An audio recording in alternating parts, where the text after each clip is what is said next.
Back up! The optional rear view camera offers extra support with parking and maneuvering in your Mini. The rear view camera automatically switches on when you shift to reverse and shows the area behind your Mini in the control display. Wait, it's not there.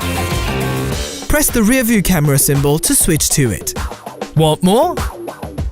Activate other visual assistant features by pressing the respective symbol. Parking aid lines show you the track behind your Mini and help you estimate the space you need to maneuver. All clear. The red turning radius line shows the course of the smallest possible turning circle.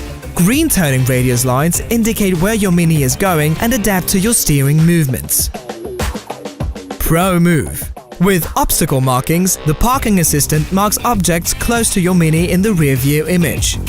The obstacle markings turn from green to yellow to red the closer you approach.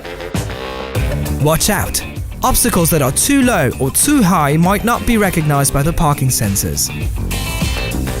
Adjust brightness and contrast of the rear view image by pressing the symbol and handling the controller or touch display. Check out our other how-to videos for more about your Mini.